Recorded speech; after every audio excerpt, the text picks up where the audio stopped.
Alright, my evil self is back to tell you who joins GU and Phil in the virtual space. Remember the man in the hat? Yeah, that guy. So, after destroying the crystal ball that summoned the Infinite Knights, Phil celebrated the completion of his first mission only to realize that GU was being taken over by the code. While he showed signs of resisting the code, it was still proving to be difficult for him. Faced with having to kill him to destroy the code, Phil is stunned when a man in a hat appears and knocks GU unconscious. Phil quickly recognizes the guy as the chief he met at the hospital. Meanwhile, Succubus logs GU out of the space and congratulates Phil on his successful first mission. Even the chief is impressed with Phil's efforts. When Phil asks the chief about Bo-gung's father, the chief informs him that they were unable to save him despite their best efforts. Bo-gung is gonna be devastated, or angry. Let's go with both. Back in his dorm a while later, Phil and Hammer are finally having the talk that was put on hold due to Phil's first mission.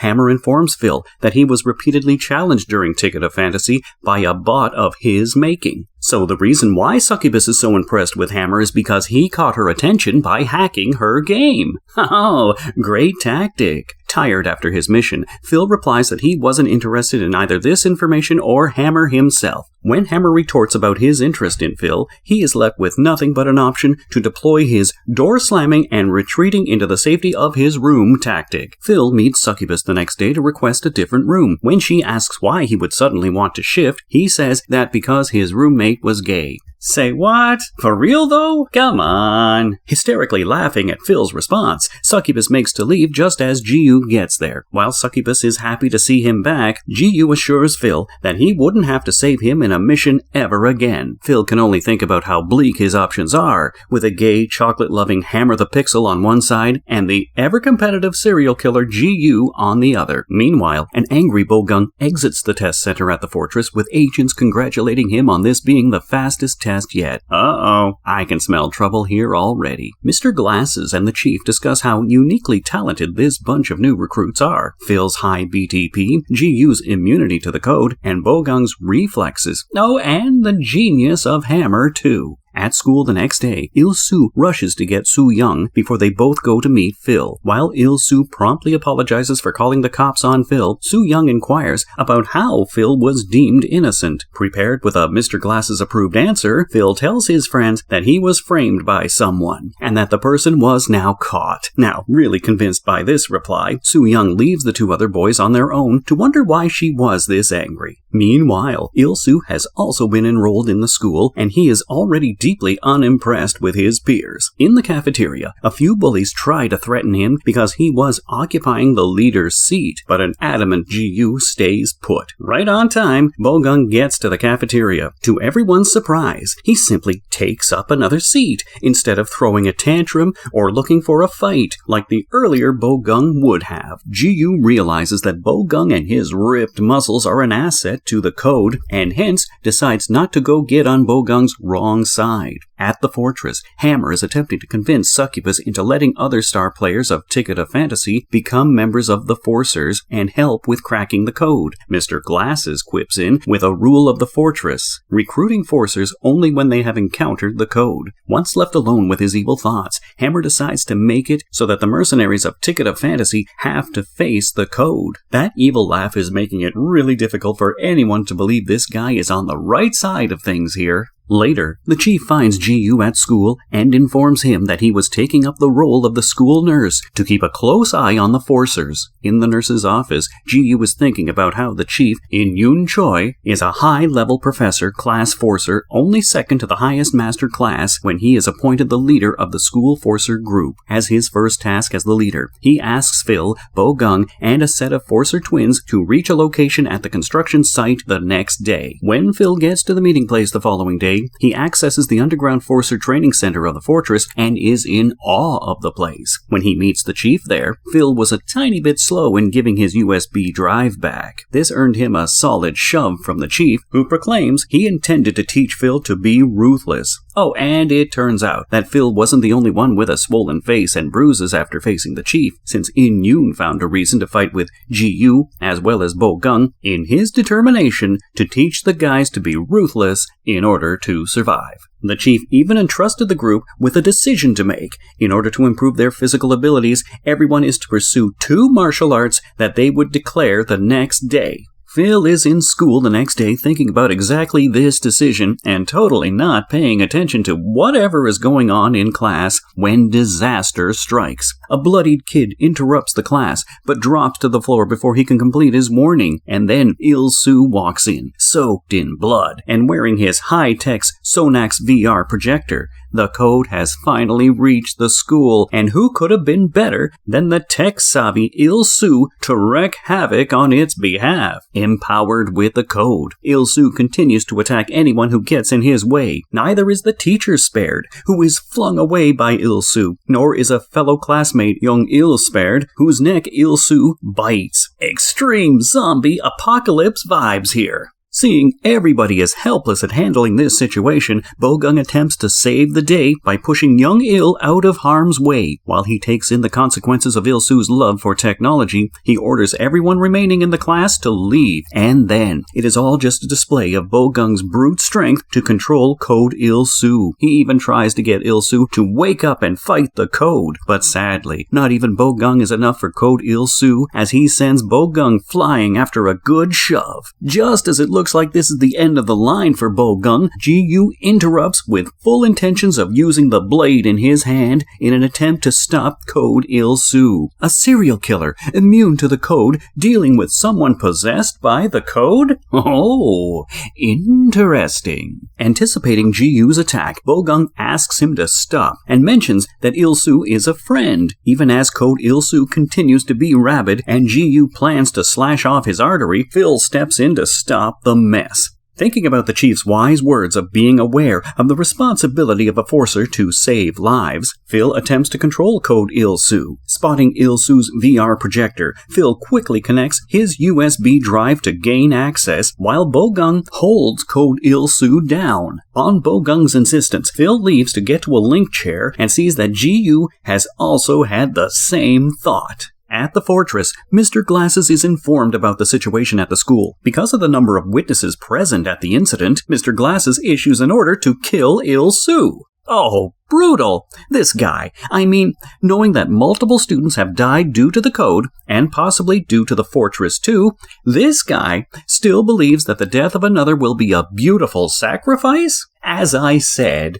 brutal. Back at the nurse's office in school, Phil has settled into a link chair, ready to take on the threat of the code in its virtual space. This time around, he is in a futuristic-looking place, and with what looks like a gigantic microchip right in front of him. Above the microchip, he spots Ji-yu, who had got there just before Phil. Right then, the microchip opens into a door, from behind which Code Il-soo's face begins spewing the same "digital is the best" message. Crafting himself a missile launcher, Phil promptly aims a missile at Code Il-soo's face, behind the microchip door. Maniacal Code Il-soo proclaims to return the favor and redirects the missile in Ji-yu's direction after turning it to rubber, which he barely manages to dodge. While Ji-yu and Phil try to understand the threat they are facing, Succubus lets them know that it is a level B code called the Reflector, and hence reflects every attack in multiples of 10?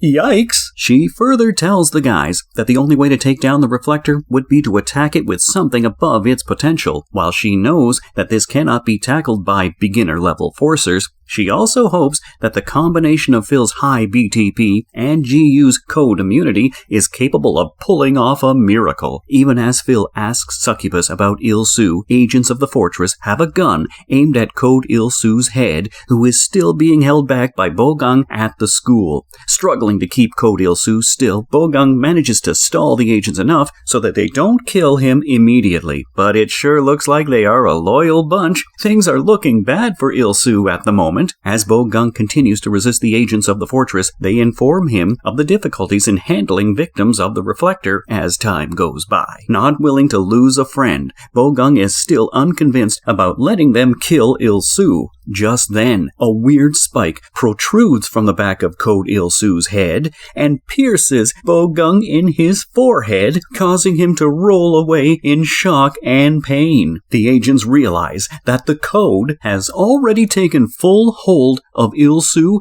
and just a split second later, they get infected by the code as well. In an attempt to control his friend again, Bo-gung calls out to Il-su and unknowingly steps into a puddle. This causes Bo-gung to hallucinate his father in place of Code Il-su. Delighted to have found a vent for all his anger, Bo-gung repeatedly punches Code Il-su and assures his friend that being hit like this was still much better than being shot to death. In the virtual space, Phil and Ji-yu are teaming up to take down the threat, but haven't yet figured out a plan of action. Anticipating an explosion of some sorts coming from the pulsating microchip, Succubus asks the guys to cover their ears. A swirl opens up behind the door of the microchip, and a massively severe sound wave is released. While the code rejoices the attack, Phil and Ji-yu suffer the consequences of the sound wave even after bracing themselves. Succubus warns that the next attack will be even more brutal, and hence a counterattack needs to be in place before it comes around. Hammer promptly gets to work, crafting some beneficial cards even as the code threatens its next attack. At Ji-yu's suggestion, Phil crafts a gigantic speaker with a sound wave reply of its own that manages to stir the reflector a bit. While they felt its impact, they still managed to save themselves. Right on time, Hammer sends them an X3 card each, will ensure their attack gains 3 times the strength. Having seen that their opponent repels any attack with 10 times the force, Ji-yu smartly concludes that any type physical attack on it will be completely meaningless. Instead, he asks Phil to craft the biggest speaker he can with the newly minted X3 card, which can be thrown at the reflector to get back 10 X6 speakers. Dude seems to have thought this out, I hope. As planned, Phil goes ahead and crafts an even bigger speaker. Combining the power of the 2 X3 cards, they get back 10 X6 speakers. The problem now was that Phil had rapidly used up his BTP for all this and was having trouble controlling the speakers. With just about a second left to go for the reflector's next attack, Phil holds on to his control on 3 speakers to send a strong sound wave into the reflector. Where earlier it had only stirred a tiny bit, this time